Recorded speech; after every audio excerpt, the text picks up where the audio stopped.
Hi friends, welcome to Malathi family vlogs. ఈరోజు వీడియోలో మీకు బ్రెడ్ పిజ్జాని ఇంట్లోనే ఎలా ప్రిపేర్ చేసుకోవాలో చూపిస్తాను. చిన్నపిల్లలు అయితే చాలా ఇష్టంగా తింటారండి.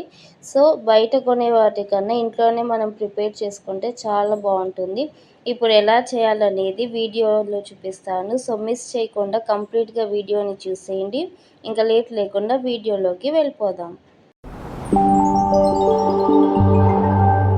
ముందుగా 2 టమోటాలని ఇలా చిన్న చిన్న ముక్కలుగా కట్ చేసుకొని ఒక బౌల్లో వేసుకోవాలి. ఆ తర్వాత ఒక పెద్ద సైజు ఉల్లిపాయని చిన్న చిన్న ముక్కలుగా కట్ చేసుకొని అదే బౌల్లో వేసుకోవాలి.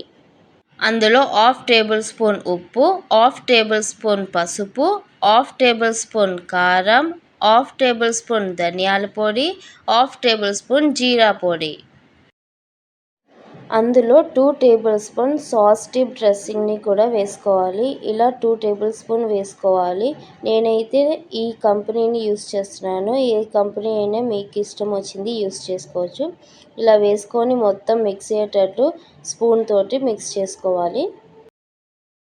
ఇలా బ్రెడ్కి బటర్ తీసుకొని బటర్ అంతా స్ప్రెడ్ చేసుకొని మొత్తం బేక్ చేసుకోవాలి. ఇలా అన్ని బ్రెడ్ పీసెస్ని బేక్ చేసుకుందాము. కలర్ చేంజ్ అయ్యేంత వరకు బేక్ చేసుకోవాలి. ఇలా కలర్ అంతా చేంజ్ అవ్వాలి, లైట్గా చేంజ్ అవ్వాలి.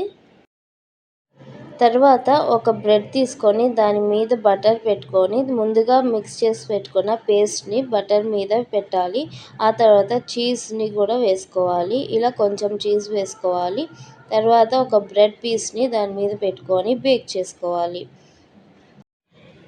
ఇప్పుడు ప్యాన్ మీద నెయ్యి వేసుకోవాలి. నెయ్యి వేసుకొని బ్రెడ్ పెట్టుకొని ఒక మూత పెట్టుకొని ఒక 2 నిమిషాలు మీడియం ఫ్లేమ్లోనే బేక్ చేసుకుందాము. ఇలా 2 నిమిషాలు బేక్ చేసుకొని దించుకోవాలి. ఇలా అన్నిటినీ బేక్ చేసుకోవాలి. ఇలా బేక్ చేసుకుంటే సరిపోతుంది.